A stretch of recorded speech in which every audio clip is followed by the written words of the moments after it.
Welcome to this video. It's an explainer about the assignments that you're going to be doing for this ILM Level 3 certificate in workplace coaching. No doubt you will have remembered that assignments are part of this coaching qualification. You would have seen some stuff in the flyer and in some of the pre-course information. We give you lots of support. We really want you to do well. We want you to pass this qualification, and this video is the first thing that we give you that's in real detail to be able to help you understand what you need to do. We've seen hundreds of people go through this qualification, many of whom who haven't done any adult learning or haven't done adult learning for many years, and we want you to relax into it and know that you'll be really well supported, that we understand the process and we can take you through it. So this video explains in the round what's coming up, what you need to do, and some helpful hints and tips for being able to get through and get this assignments done and this qualification passed. So firstly, let me share an overview of what these assignments are. There are three of them. All ILM assignments, qualifications have three assignments. The first one is an essay or a piece of written work, 2,500 to 3,000 words. It's not like a traditional university essay with one title. There are 4 sections, each of whom have a few subsections in. So you will have 10 to 12 specific questions to respond to. So you'll write 10 to 12 shorter paragraphs rather than one whole long thing. Doesn't need much referencing. Reference any reading that you've done, but it doesn't need lots and lots of referencing, and that's really important at this level. Assignment 2 is your coaching practice, and I'll talk about more of that in a moment. The coaching hours you'll do and the paperwork you'll fill in. And assignment 3 is when you've done your coaching hours. It's a reflection, how your coaching has gone, how you've improved and developed since you started your coaching practice. That's all the written and practical work. It's to be done, to be completed 6 months after your last training day with us, and with some interim deadlines. We'll provide you with a specific timetable so you know when each stage needs to be completed by. But that's an overview, and I hope that that's clear enough. You will have had it written down as well in some of your other paperwork. Let me give you a bit more information about timetables. 6 months to get everything completed. The first assignment, we're looking to have that completed quite soon after the training sessions have finished. Why 6 weeks? Because we don't want it to drag out for months and months and months.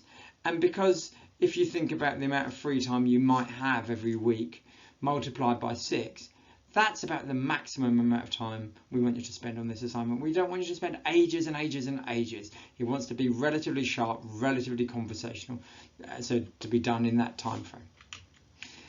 The second assignment, you'll need up to about 4 months after the training's finished, because you need time to do your coaching sessions, and you need time between the coaching sessions, and also time to write up all your logs and your tutorial work. That's really important. And assignment 3, when you've finished all your coaching, then you've made all of your final notes. You can write your assignment 3, and that can be handed in 6 months after the training's finished, which means 6 months after your course is finished, you will have done all your assignment work and you'll be ready to move towards qualification. In terms of when to start this work, it is a good idea to start looking at the assignment 1 questions and doing a bit of background reading whilst the training program is going on. Although mostly you'll be focusing on your coaching skills and your coaching sessions, some of that stuff will overlap with the assignment work, so it's really good to look at those questions, start keeping some notes in your journal and having an idea of some of the things that you're going to write. For assignment 2, that's really important that you start writing up your journals, your logs, your coaching diaries at the same time as you do your coaching. Don't leave it for a week, don't leave it for a month, but maybe the day or the day after you have a coaching session, write up those reflective notes, because then it's going to be more timely and it'll be way quicker than trying to do it retrospectively weeks or months afterwards. That's really important. So a bit of a steer. If this helps, please do that, and then you'll be able to keep on top of this in quite a timely way. Let's look at each of these 3 assignments. So there's a title for assignment 1. This is the written piece of work. The 4 headings are coming below, and 3,000 words is a rough word count, and there's lots of flexibility within it. If you write plenty more, please don't feel you have to edit it down. That's really not important. You might find it's hard to write it within that word count, or you might find that word count's absolutely fine. These are the 4 areas. So starting to write section 1, understanding coaching in the organisational context. Even if you don't know lots about organisations and coaching, please do not worry. We provide good background resources, but if you work in an organisation, you'll be able to see how workplace coaching can be used. So a few questions under that. Assignment 2, really thinking about contracting, so the beginning stage of the coaching relationship. And there's a couple of questions around that to be able to write about.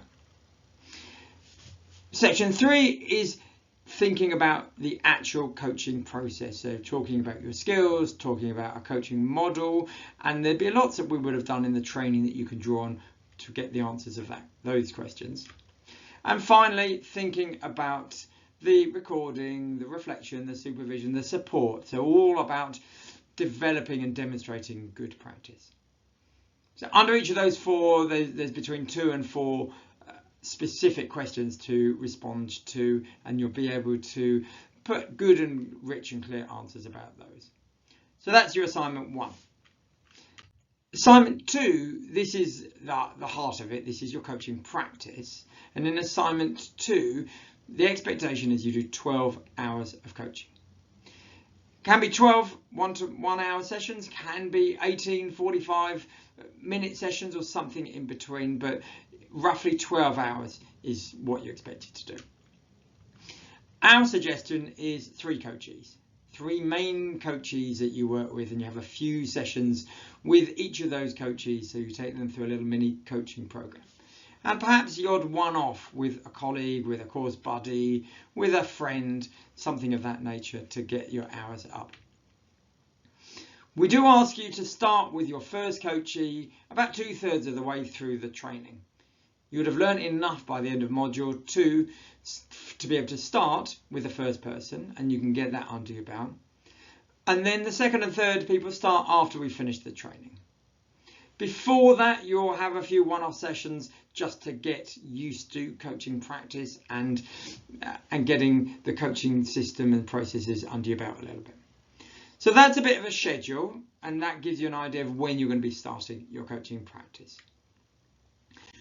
In terms of the paperwork, again, we resource you well with this. So for each of your main coaches, you get a client diary, and it's a nice Word document. I'll take you through it on another video. There you can write about that individual client and your approach to working with them and how each session went. So you can put in a good amount of detail there, enough for you to be able to reflect on it. A few self-reflection forms. You'll have coaching sessions that you will have recorded. You can listen to them, listen back and make some notes, and use these forms to be able to really analyse what you did well in each coaching session and maybe areas to improve it. There's an overall log so that you can list every coaching session all on one Word document, and it's really nice because it gives you one place to record all of your strengths in all of your coaching sessions and all of your development areas. So you see it in one place, which means you start to see patterns and themes. And then we ask you to have a couple of hours of tutor supervision with one of us. And your supervision log is where you can write up notes from your tutorial supervision time with one of us, but also with your colleagues, with your course buddy, what you are learning from having professional discussions about your coaching with another coach. It's a good and it's a useful place to be able to do that.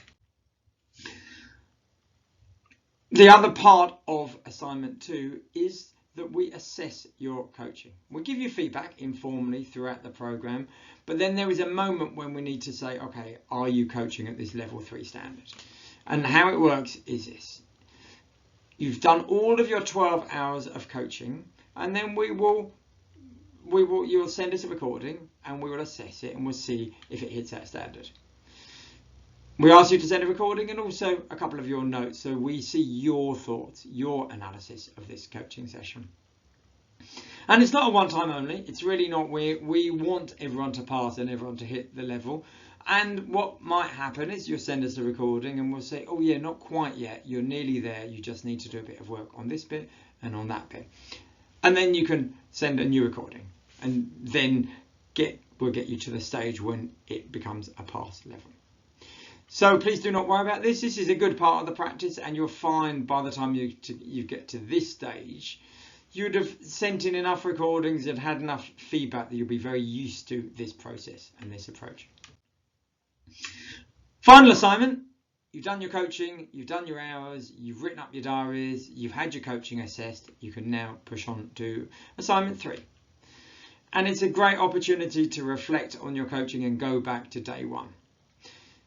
We'll give you one document to work through, and it's got question headings and a few tables, a few grids to be able to complete. It's personalised.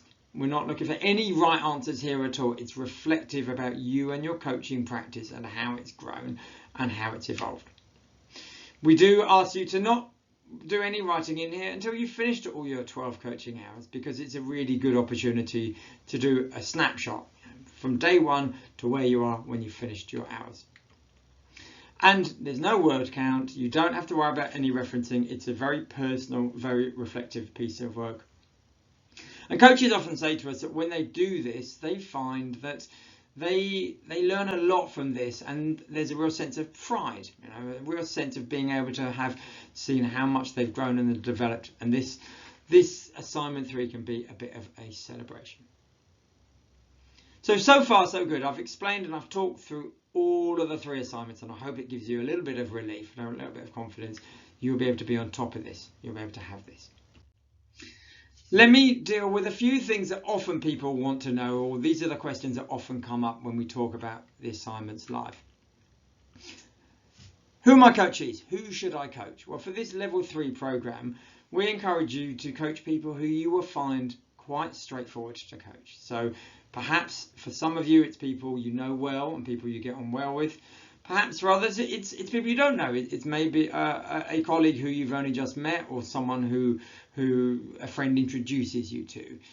The most important thing is, I think, you need to feel at ease. So they need to be people who you aren't very worried about. Maybe not people who are underperforming, for example, in their role, or people who you think perhaps good friends who aren't going to be able to stick to that coaching role, and they'll dip in and out of friendship too much.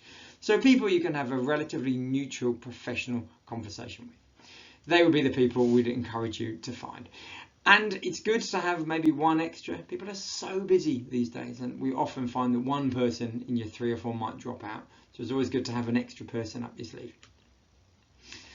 I talked earlier on about when you start your coaching. I think it's really good to start some informal coaching as soon as you can. As soon as you finish module 1 and you've learned a coaching structure, start practice coaching with your buddies, with a colleague. And then after module 2, that's when you start your substantive coaching with your coachees who you're going to be taking through a few coaching sessions. This question, we don't really want to give a specific answer, but you need a bit more guidance. We think that the shortest a decent coaching session can be is about 25 minutes. And we think about the longest that anyone can cope with a coaching session is an hour. What you'll probably find is your coaching sessions will settle down into anything between 35 and 50 minutes, that sort of time frame. Probably start with them slightly shorter as you get used to your practice, and then gradually moving up towards that 35, 40, 45 minute type of time frame. And you'll notice if you spend a decent amount of time in each stage of the coaching session, that it will feel unhurried, that you'll not want to rush through it too much. We get questions about writing and the assignments, and so here are a few points that we really want to emphasize. The ILM is not a university. You do not have to write in an academic way. You do not have to write very, very flowery and erudite language. You can write it in a way that will be very conversational. You could write it in a way that you could imagine you would share it with a friend or a colleague or someone else at work, and they'd be able to read it and they'd be able to understand it. And so we don't need to write it in a highly technical way. The focus of all of this work, the written work as well as the practical work, is it wants to be reflective. You are writing this for yourself. Yes, we need to read it. Yes, we need to understand what you've done. But it's not about writing to demonstrate to us or to the ILM how much you've done or how much you understand this. It's for you to learn, you to grow, and you to reflect. So we'd like you to really imagine no one else is going to read your work, so that you can be honest and open and vulnerable and quite reflective, particularly in things like analysing your coaching sessions. The purpose of these assignments is not to present evidence. Although it will demonstrate you've done your 12 hours and you had your 3 coaches, but it's not about that classic MVQ, let me demonstrate evidence. It's more about showing that you are going through a learning cycle and you are learning and you are enjoying that learning process. And finally, I would really like you to see the resources we provide as supportive. You'll see in your folder some exemplars, some assignments that other people have completed that passed the ILM Level 3. Some are good, some are excellent, some are outstanding. Some people really love reading those assignments because it helps understand and give a bit of structure to knowing what you're going to write. Other people find it a bit intimidating and think, oh blimey, they're a bit good, I don't want to read them. So please only see what we're sharing as part of this supportive process. It's not part of anything other than that. So I hope that that's okay. Some things about the ILM, it's a major qualification body for adult learners in the UK. What that means to us and to you is that you get registered with the ILM. We do that when you've completed the training and whilst you're working through your assignments. You will get 12 months membership to the ILM, this professional body, which gives you access to their resource bank, to events and so on. We register you only whilst you're doing your study because you might find the resources that they share at that point helpful for you. You can, if you want, renew your membership, but once you have this qualification, it's a qualification for life, so you don't need to. But some people do, some people don't. As we are an ILM centre, we obviously have policies and procedures and protocols that we have to demonstrate to the ILM. We have these. These are very, very long documents which we don't share, but we have them available, whether it is our marking policy or our safeguarding policy or anything in between. We've got those available. Please, if you would like to see any of our policies, do ask. We are very, very happy to share them, of course. This is an important question for people who have done degrees and are used to their first class 2-1, 2-2, or people who take music exams and used to the pass, merit, distinction. There is no such thing like that for the ILM. It's a pass. You get this qualification and it's a pass. And the certificate says you have been awarded this qualification. So even if you write the most wonderful, extraordinary essay and someone else in the group writes an essay that is absolutely fine and scrapes a pass, you'll get the same pass. So if you choose to write a very, very long, really throw in the kitchen sink to your essay, that's wonderful for your own learning, but please don't expect a different grade from someone who does less than you. I say that because over the years, a few people, we haven't been clear enough on that, and I think people can imagine that they're going to get a distinction, and that's not quite how it works. But a pass is a pass, and it's very important to know that. I do sometimes get asked this, can you fail? There are only 2 ways to fail an ILM qualification. Firstly, to not complete it, to not do your hours, to not do your paperwork. Of course, you can't pass if you don't complete. That's obvious, but it needs saying.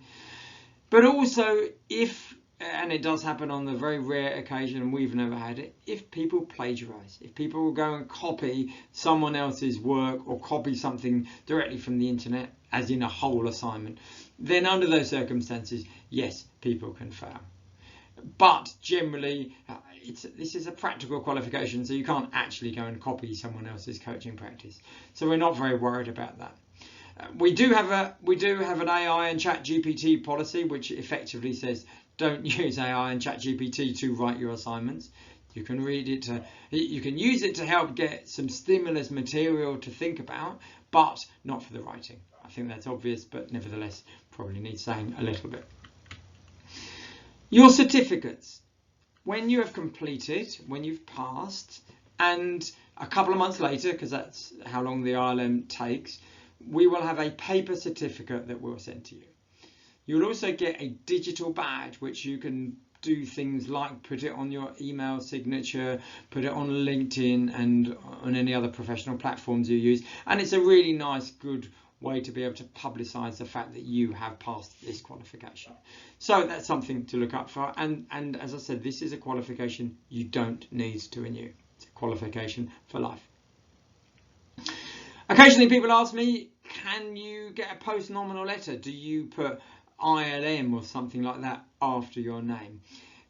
This is not a qualification that attracts that. Unlike your degrees or a master's, if you have something like that, where you put your letters after your name, for the ILM qualifications, you can't do that. If you join the ILM and become a member or fellow, in that case you can put those letters on, but they don't relate to this particular qualification.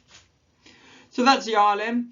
I'm sure there's more that you may like to know, but there's probably enough detail for today, but do feel free to ask and we'll be happy to help. Let's talk about the resources, the support that we provide for you.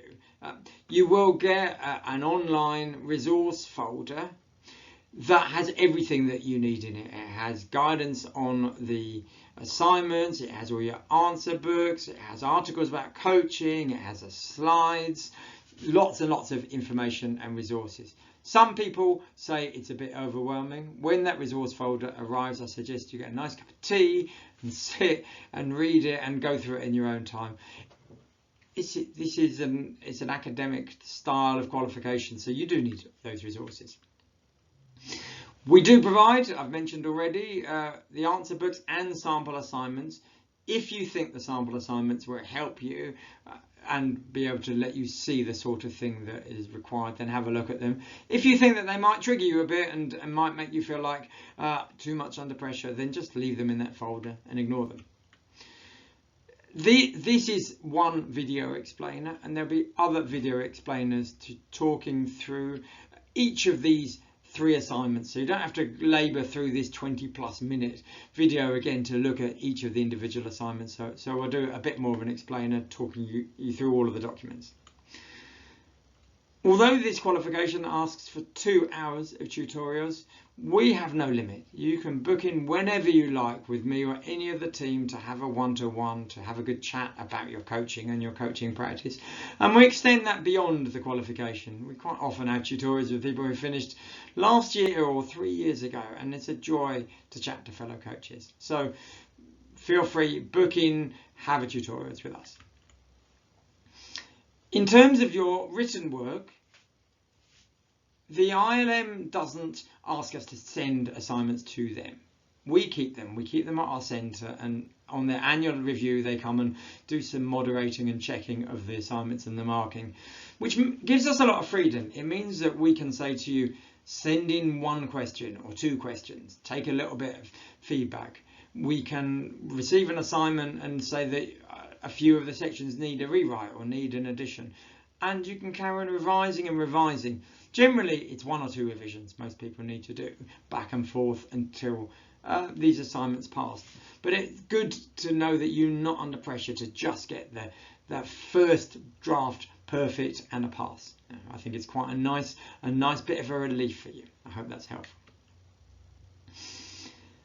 We provide feedback on your coaching. So we'll watch you coaching in the training room, but we'll also listen to recordings that you'll send us, and we'll definitely give you feedback on 4 sessions. But there's no maximum. You know, some people send us 6, some people send us 8, 10 or more. We really don't mind. We're very happy to give you feedback on as many as you like. The only thing we ask is you send them 1 at a time, because then we can give you feedback and you can incorporate that feedback into the next one that you send. So that's the support. That's the support that we look to offer for you. And that support culminates in this last bit that we do, this assessment of your coaching. We want, by the time you get to submit your final recording for assessment, that you feel really confident and really well supported as a coach, and that you've got everything well in place. And that's really important. And that's our aim. That's our aim for you. This is where we get to. This is where we get to once you've gone through everything. Once you've done your study, once you've done your practice, your training, your tutorials, your assessment, you, like these wonderful people, will be the proud owners of an ILM certificate, and you'll be able to wear it with pride. I'm not sure if you can wear a certificate. No, you hold a certificate, don't you? That's right. You'll be able to hold that certificate with pride. So I hope you found this video to be useful, and I hope these explanations are things that you can go back to. There will be more videos that explain each of those 3 assignments, but mostly I just wanted you to have something so that you're in a really good place to go, so you'll be able to start working on your assignments in a positive way. This is a great part of the work. We love supporting coaches in training with their assignments and being able to help users to really benefit you and your practice. So good luck with the assignments. Do ask any questions and we'll be more than happy to help. And happy coaching, everyone.